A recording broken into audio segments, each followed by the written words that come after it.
নিষিদ্ধ ঘোষিত সংগঠন ছাত্রলীগের তারা সদস্য এবং যার বিরুদ্ধে অভিযোগটা উঠেছে সেও কিন্তু ওই লীগেরই অংশ ছিল। পরে দেখলাম গণমাধ্যম এবং বিভিন্ন রাজনৈতিক দলের নেতাকর্মীরা যারা আছেন সরাসরি মানে কোনো ডানে বামে কোনো কথা লিখছে না যে এটা হতেও পারে, তারা সরাসরি লিখছে যে বিএনপি নেতাই একজন হিন্দু নারীকে এইভাবে ধর্ষণ করেছে।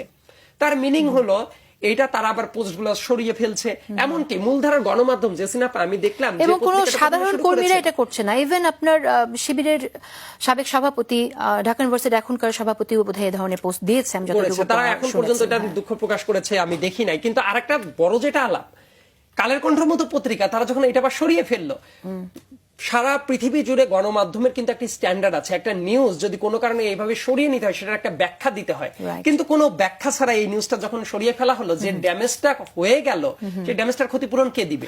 আমার মনে হয় যে আমরা এই যে প্রবণতা দেখছি গণমাধ্যমে যে কোনো নিউজ খুবই প্রম্পট আপলোড করছে এবং করার পরে আবার উইদাউট এনি রিজন, মানে কারণ ছাড়া, কারণ ব্যাখ্যা করা ছাড়া নিউজটা ড্রপ করা হচ্ছে। এবং সেটা আরেকটি উদাহরণ আছে যেটা নিয়ে আমরা আজকে কথা বলবো, যে আসিফের আজকে উপদেষ্টা আসিফের যে ঘটনাটা আপনি সামাজিক যোগাযোগ মাধ্যমে অনেক আলোচনা হয়েছে। কালকের ঘটনার সাথে জেসিনা আমি যদি খুবই ছোট্ট করে আরেকটা ঘটনা বলি, পটুয়াখালীর একটা ঘটনা। গতকাল ওইটাও নিষিদ্ধ ঘোষিত ছাত্রলীগের একজন সদস্য সে ফেসবুকে পোস্ট করলো তার ওয়াইফকে বাড়ি থেকে বিএনপির লোকজন তুলে নিয়ে যাচ্ছে, হাতে বেঁধে, হাত পায়ে বেঁধে একটা ভিডিও আপলোড করলো, কয়েক মিলিয়ন ভিউ হয়ে গেল।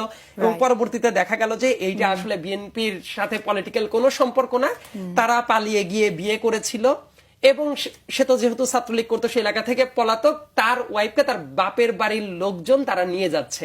কিন্তু সেটাকেও ফ্রেমিং করা হলো এবং সেটাও নিউজে আসলো, সোশ্যাল মিডিয়ায় ভাইরাল হয়ে গেল।